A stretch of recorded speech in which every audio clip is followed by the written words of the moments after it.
Hi, as you know, we also offer a couple of bonuses with this course, so you should have access to our 100 plus must-have Figma plugins and 100 plus must-know Figma shortcuts, and there's also a FigJam overview video and this one. In this video, I'll actually take everything that we learned about Figma and I'm going to design a mobile app screen in front of you so you can watch it and hopefully follow along. One of the best ways to learn is to actually copy what I'm doing in all of our videos, so I actually do hope that you followed all the entire course like that, and I do hope that you're gonna follow in this one as well. So one of the first things I'll do is I'll hit A, which is basically a shortcut for all of our artboards and frames. And on the right sidebar, you're going to see that I have some options on pre-default frame sizes that I can use. I'm going to go with something like this. And it's going to create a frame for me that's just the right size of a mobile app.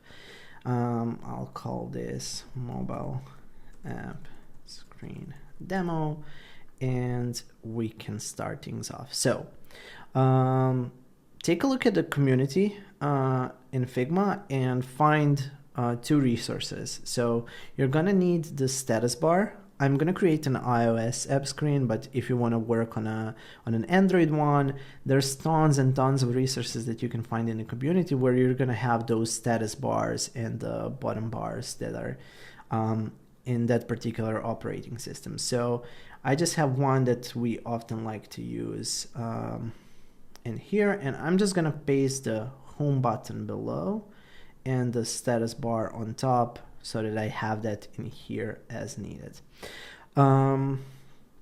That's it. That's the only thing that I'm gonna take from another file just to speed some things up. You can of course recreate it, so just think of this as a textual input where you put in the amount of hours and minutes, and you can easily draw the shapes if you want to, and I can kind of quickly show you how to do it. So for example, you can try to recreate this one by using rectangles and kind of scaling them as needed, and then choose them and kind of round them around. It's not going to be perfect because again, a lot of these sizes were created for a particular size, so they were a little bit scaled, I'm guessing, in here, but you can easily recreate this. I do not recommend actually spending your time doing that when you're designing, because this is going to be something that the system is going to put into place anyways. I do like to put it in my designs to have more realistic feel of how the app is actually going to look like when I'm holding it in my phone, which is useful for mirroring, and two, to kind of be aware that there is some part of the screen on here in the top that's actually not usable space, and it's going to be used by the operating system. So yeah, you can see this is the standard size for the status bar on top in iOS, and this is the bottom bar with a home navigational option. Okay, so I'm first gonna draw a simple frame on the top that's gonna represent my navigational bar. I'll just try to align it so that it starts immediately after this status bar. When it comes to sizes, if you're unsure, there's a ton of resources online, especially on Apple's homepage or on Google's homepage if you're designing for Material, which is Google's system for design. And you can see some of the sizes that they recommend there. But before we actually start designing this app, let's first think of something that this app can actually be. So I'll try to quickly think of an app idea that then I can present to you. And I can actually go through the entire process of how I would design this screen visually so that it follows some of the guidelines, and it also kind of uses all of the things that we learned about Figma in all of the previous videos. I think this is gonna be a simple screen for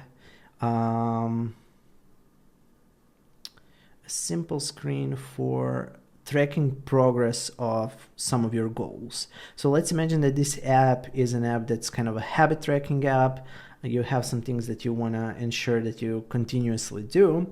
So in this screen, we do envision this person actually having a screen before where they have a list of all of their habits that they want to track, and they've clicked on one. So I'll just create something here on the top to represent the bar that we actually want to have. And for now, I'm going to give it a soft coloring, even though maybe we're going to change that in the future just so that it's easy to understand where this frame is. You can always take a look at my left sidebar to see where some things are and how they're organized. And I do need a couple of icons. You can always use different plugins or use different websites. So one of our favorite ones are like phosphor icons or tabler icons or feather icons. Just Google those and you're going to have a set of really nice looking UI icons that you can use for your projects. I'm going to use Streamline just because we do have a subscription there and they have a lot of interesting elements that we can use in design. And I'm gonna go with Streamline regular. I'm just gonna search for back. Back.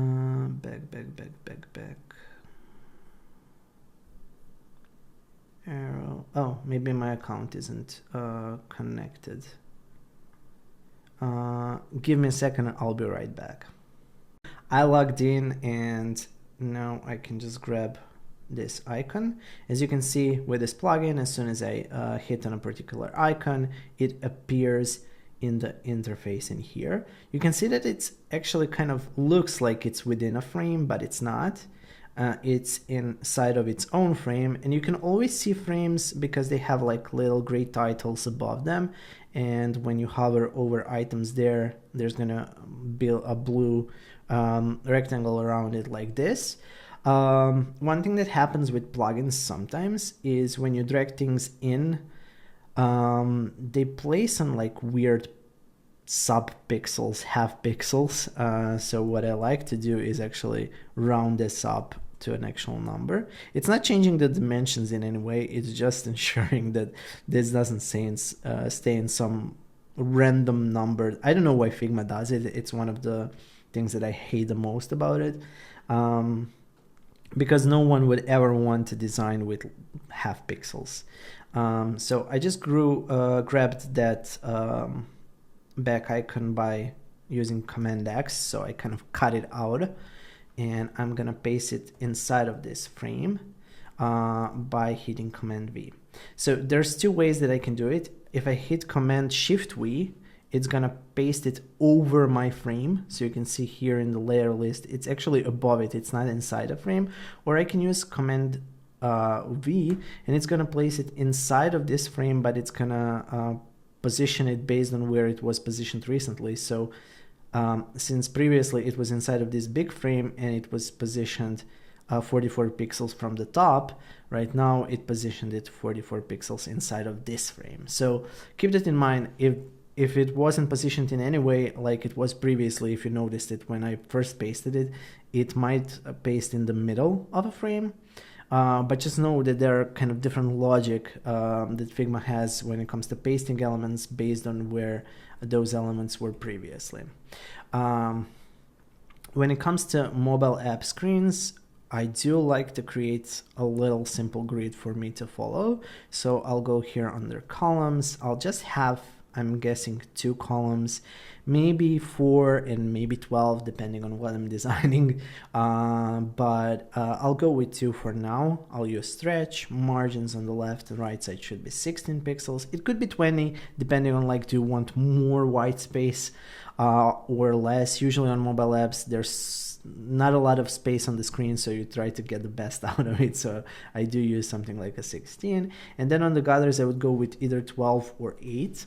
And with mobile apps that happens especially in situations like when you have cards like this and you want to ensure that something looks like it's going outside of the screen, maybe like this, so that there's still that little bit of space here left for that treatment. So when I'm creating grid, if it's going to have cards that are going to go outside of the screen and I want to let the person know that there is something outside of it, so you need to scroll left and right, I would do that. Right now I'm not sure we're going to need it in this app, so I'm going to give a little bit of a bigger gutter.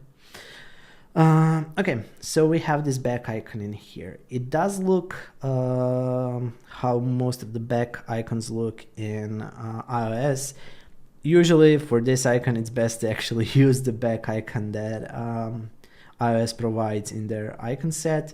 One thing that I've noticed with back icons in iOS is they're not really aligned when it comes to the frame that the icon is in, like this. They're trying to more align it like this, so that the chevron just goes a little bit outside of it, so visually it looks like it's right there. I'm not gonna play around with it too much for now. I think that's maybe something more advanced, and in our advanced Figma course you're actually able to see me design a lot of different things, not just this mobile app screen. We go into detail on like desktop, responsive web, web apps, mobile apps, and you can kind of see all of the tips and tricks based on different interfaces that you can design as a designer, all in one place. So yeah, I'm just gonna put it in here for now. I think that's gonna be fine. Another thing that we're gonna need is a title of this screen. So let's just place something inside like read 15 books. And let's say that this person has a personal goal where they wanna read 15 books within a year. We can double check if the text ended up in the right frame, which it did. Let's use our favorite font. So like this, I would put it at 0. You can see that the line height that I chose to use, 24, is actually the same as the height of these icons. And I like to do that just because it allows me to easily kind of center everything vertically. And I do like to work with number 8. It's easily divisible. I can go from 8 to 4 to 2 to 1, and if I go upwards it's like 16, 32, maybe 24, depending on what I'm needing. On mobile screen sizes I often round things to 4 if none of the 8s make sense. It's just a simple rule for me that helps me ensure that I'm not thinking too much about spacing. So if 8 is not working, I'll try 16. If 16 and 8 are not working, then maybe I'm going to use a 12. But overall, I always try to kind of just go with 8 numbers up. It's enough to have a visual difference there. And it's also really good because a lot of different design systems like the Google one or Apple's one have things that are connected to the number 8. Also, a lot of the icon sets that you're going to find online are actually a size of 24, which is again divisible by 8. So a lot of those things in the design world actually make sense when you're using an 8. So it's my preferred way to work. You can use a 10, you can use any kind of like base number for your designs, but just do use that because it's going to help you ensure that you're not thinking like, ooh, does 42 pixels look better or 41? It's more like, does 40 or 32 look better? And then you're kind of limiting your choices in a sense, but you're also ensuring that you're more efficient because you're not worrying too much about a single pixel up and down, that's going to create inconsistency for the development and for your product, because things are not going to be spaced evenly. So yeah, that's why I use 8 for most of my design work. And in here you can see that I'm always checking, are things aligned neatly. So in here, yes, 16, 16, 16, perfect, 16, 16, and left and right sizes are the same. That's great. I think that's gonna be enough for the main bar on top for now. You can always rename things. Honestly, when I'm working on a lot of screens and a lot of files, I would only worry about naming my components, right? And to learn more about the components, check out our Advanced Figma course. But those are elements that are kind of reused in Figma that you can use, especially like buttons or input fields or elements like icons that are used in more than one place on multiple screens. Those are the things where you would use components, because once you do a change in one of them, it's going to be applied across all of the screens, and it removes a lot of repetitive work that we have to do. So just a quick intro on what that is. In here, when I'm working on a simple screen, I'm not going to worry too much about naming things. And that's just a personal preference. I know that some designers do like to keep everything neat when it comes to naming. Honestly, it takes more time than the value it brings to anyone in the team. So I often just keep on that, unless it's an element that kind of is continuously reused.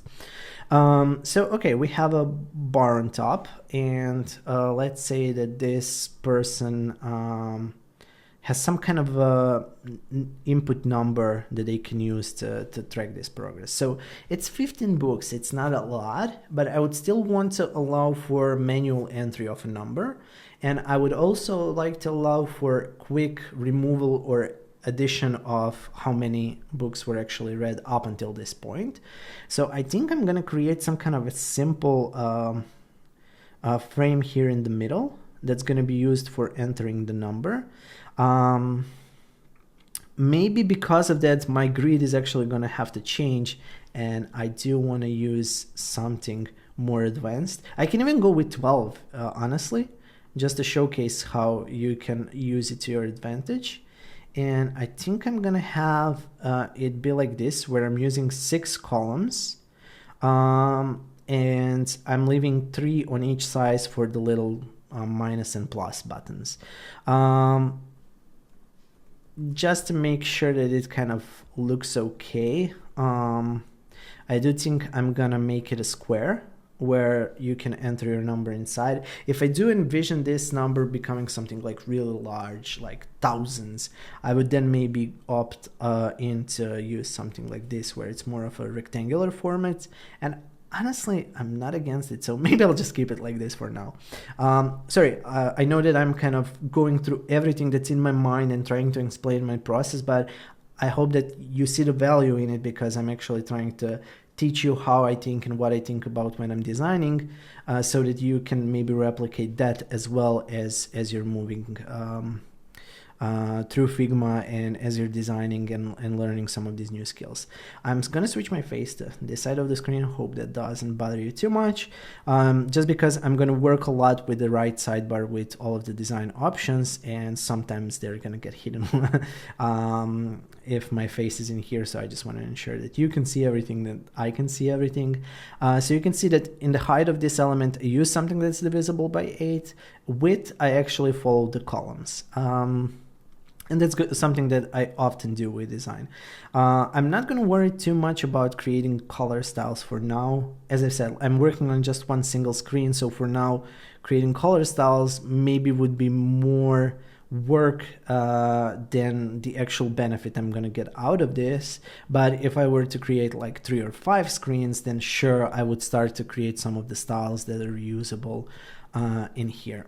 The only thing that I do want to ensure we kind of do is actually make this a full UI screen. So for now, I'm just going to quickly wireframe it And then after that, I'm gonna start working on the UI. So I'll just add all of the content that I need on the screen for now, and then update it slowly.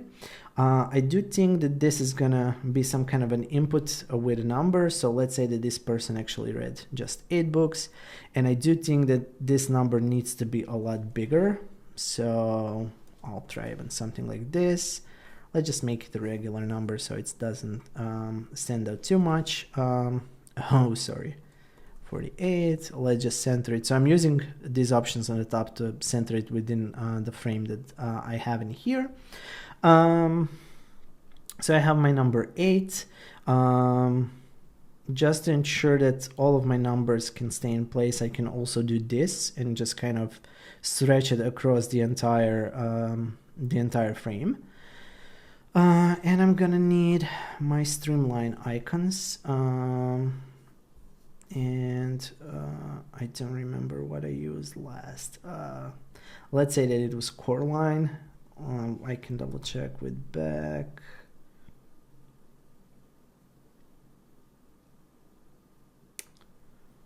Why is it loading so long? Okay, if I write down something new, is it still lagging? I'm sorry. Usually it doesn't lag. I don't know. Let me see. Plus. Yeah, the search isn't working as it should. So I'll just try to quickly scan through here. It does seem similar to the style that I already have. So I'll just add a little plus and a little minus in here.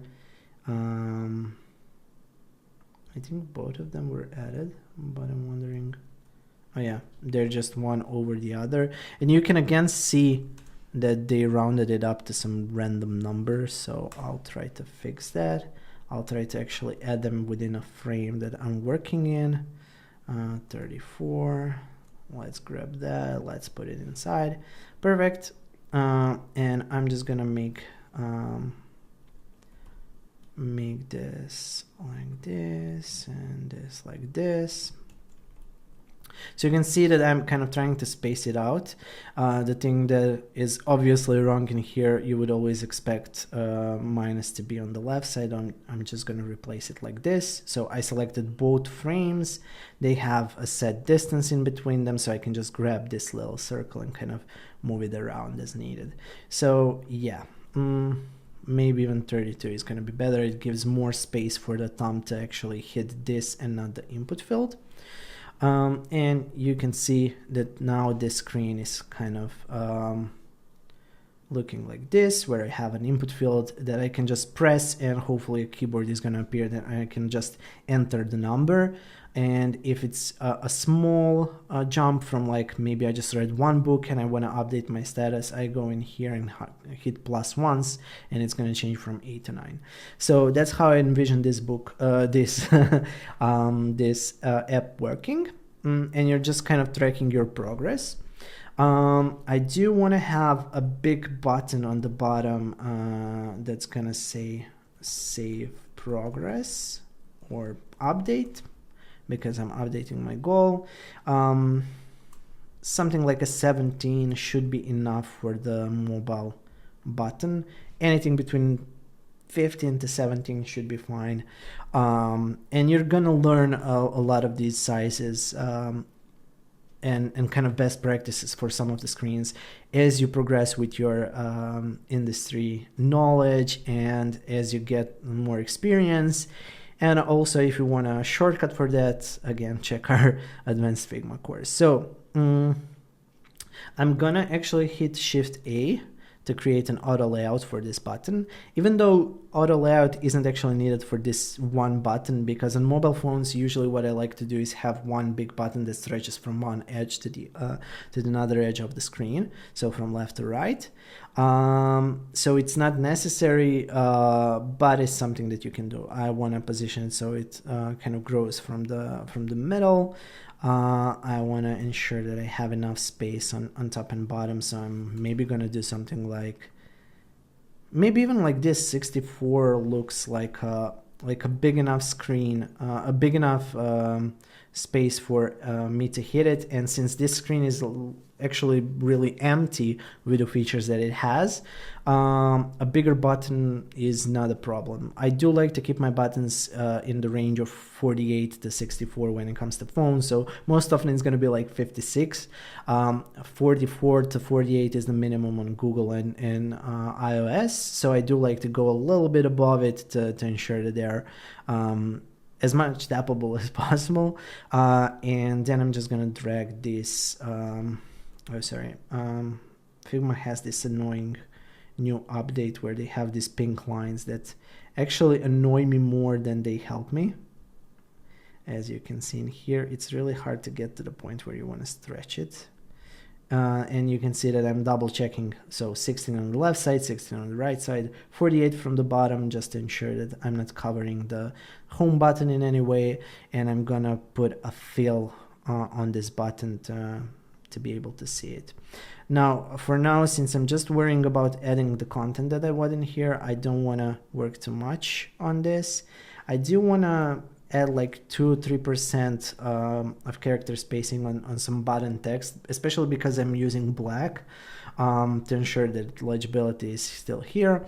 But I do want to round this a little bit, something like this at a 12. It looks similar to this 16 in here because this one is bigger, so the roundness feels familiar. And I think I'm gonna leave it at that.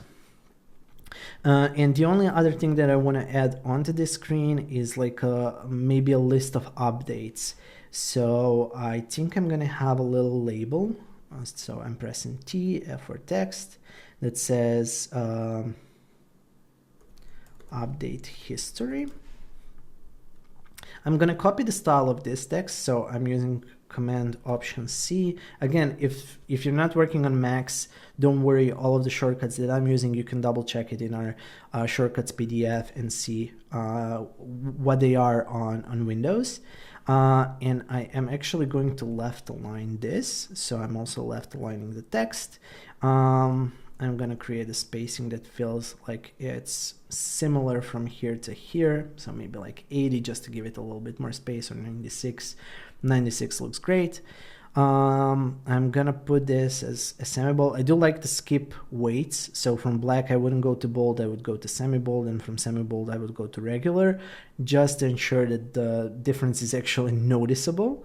And I'm gonna have this update history in here, and then since it's a label, maybe I'm gonna make it a little bit smaller. This looks good. I'm gonna have regular text for what the update was. So updated from 7 to 8.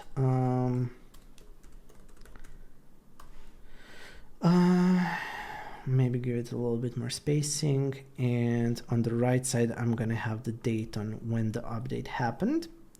I'm gonna make the date a little bit smaller again, and I do want to lower the line height for lower font sizes.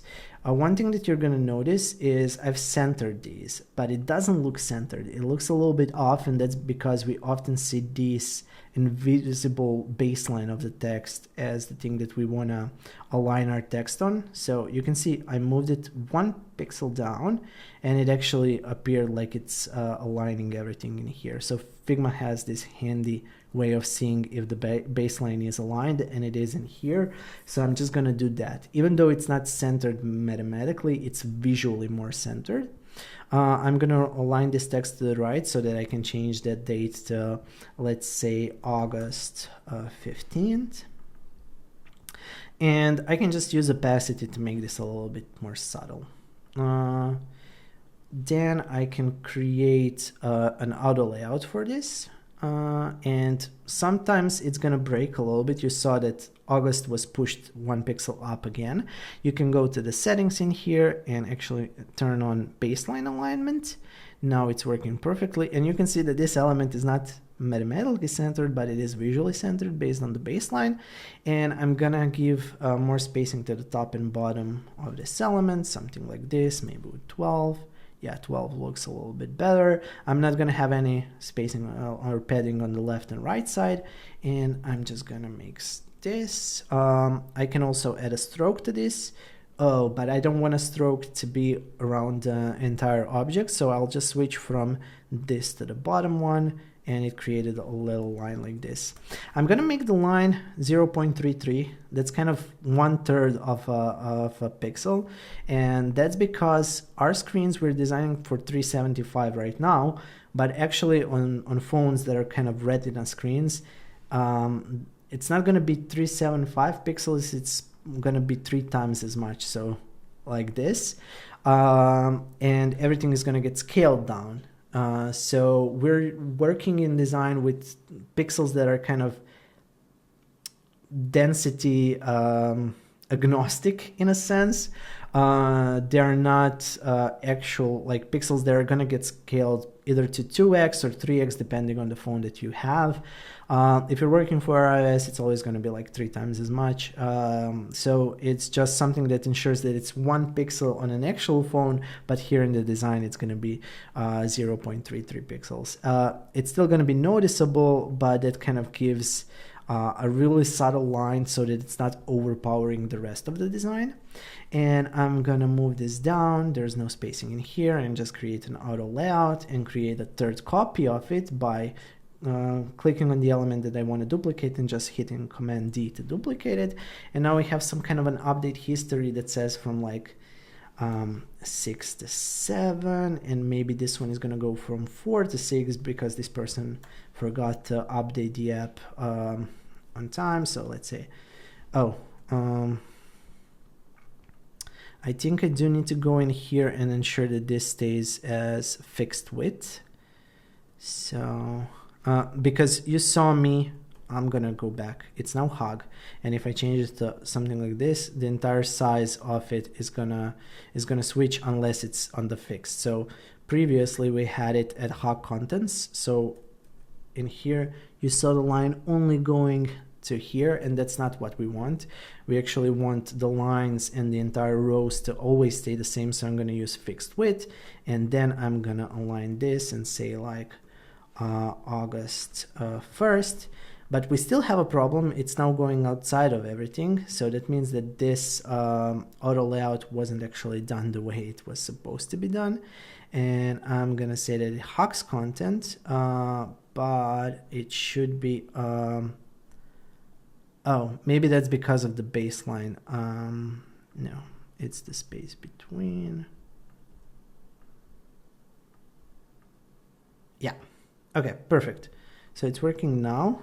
I just need to ensure that these are all at the same size, like this. Okay, perfect. August 1st, and then this would be maybe on July 5th.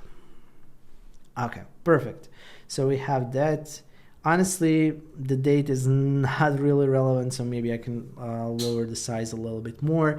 Now we have 13 in here and 14 in here. It's not something that I do recommend having as many variations, but on phones it's hard not to do that. And in here we have the color difference, we also have the weight difference, so there's a lot of difference in here that ensures that this is actually kind of okay visually.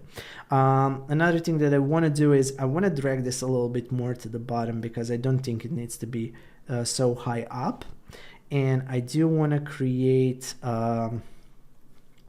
maybe a way for you to enter deeper into this area with all of the historic updates. So something like this, where we have a little view all, instead of all of them listed in here will be enough. 48 sounds good. And if I actually move this down a little bit more to the center of the screen like this, it is actually a little bit more tappable. So that's another plus that we have for having so much space on the top. So this looks like a really good layout. It has all of the information that I would expect out of the screen like this. Again, we're just kind of thinking of a potential app in here, so we're not worrying too much about the details. Let's now move on to creating the UI for it. So one thing that we can do is we can actually make what I like to have is headers and like bottom parts of the app to be the lightest, because the content inside is kind of a little bit darker to ensure that even if we have cards in there or elements like that that need to pop out a little bit more, that the background is actually kind of grayish. So I'll work with like a hue of, there's a little bit of blue in here, not too much, something like this. And I think that's going to be perfect for our app. I'm going to ensure that this also has a background that's going to be white. Perfect. And I do think that these two need to be together, so that this entire frame needs to kind of have one shadow that it's throwing against the background. So I'll move into the effects tab, drop shadow, and you see that there are no like weird gaps in between. And I'm gonna have a really light shadow like this. It's gonna have a tint of blue inside of it, so something like this. And I'm gonna put it at 10%. So really, really subtle and light. Maybe that's even too much. Maybe I can put it at 5. That gives you the sense that this is above everything else that you see on the screen.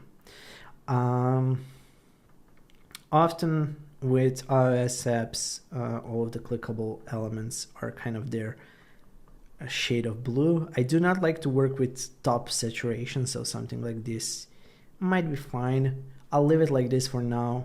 When it comes to the fill for this, I'll just reuse the same color by clicking in here. Maybe we can also make this button a little bit more prominent by adding a nice glowy shadow to it as well. So maybe something like this. And I'm gonna actually use this blue for the shadow and make it something like 15%. So just lightly you can see it, but it gives you the sense that this element is kind of flowing and it needs to be pushed down. For this, I'm gonna go inside, pick this blue and just go a shade darker, and then add a fill of white, and now it really kind of makes that big difference for the input field for the number. These two, since they're actions, maybe both of them can be blue like this. And you're kind of noticing that all of the elements that are interactive, I'm actually adding color to. All of the elements that are not interactive, I'm not trying to decorate too much. That's because I want the user to immediately know like, ooh, there's pops of color there. That means that I can interact with it. And since all of these actions are kind of positive, maybe with the minus is kind of debatable. Does it need to be red? I don't think it does. But I'm kind of signaling that all of these are tappable and you can interact with them. And then for the final part, I think I'm gonna actually make the entire background of this area a frame like this. Perfect, the width is right, and I'm gonna add a fill to it that's gonna be white. I'm also gonna take this shadow, so I'm clicking this left area, not here where I have this little rectangle, a little bit to the left to be able to copy a single effect. You can do the same thing for fills or strokes, and I'm gonna paste it in here, and I'm just gonna slowly lower the Y to like this so that it looks like everything from here is actually tappable. It's a little bit everything from here is kind of above on an invisible Z axis, but this item is actually not following our 8th rule, so I do want to make this 24. This is gonna be like 48, and then this can be something like this, I'm guessing. And I'll just make sure that it kind of stays in here. One thing that you've noticed, we lost our home, so I just want to right click on this entire frame, and I'm gonna send it to back, and now my frame is again visible. Looks good. Let's see how these things are now spaced. Maybe like this, just to keep it centered. I'm not sure if I want to add shadow to it. We did play around with shadow in this interface a lot, so I'll just try it out and see if I like it or if I don't. It kind of looks a little bit more tappable, which is okay for an input field. So for now, I'm gonna leave it. I'm not sure if it's gonna stay that way or not. And we have a simple interface for updating your goal, a numerical goal. There might be like a different variant of the screen needed for something else that's not a number. But yeah, we have our title, our back arrow, minus plus icons for adding and removing, or increasing and increasing this number. Update history, we see a couple of updates. There is an option for us to kind of go in and view more. If we want to ensure that this looks like Link 2, we can just reuse this color as well. And yeah, that's how I would approach designing a mobile app screen. Again, in regular design, there would be a lot more work beforehand, where we would actually figure out what this app is for, test our ideas and concepts with users, learn what they need in a habit tracking app, then continue building on the features and then iterating on what's needed in here with wireframes and everything.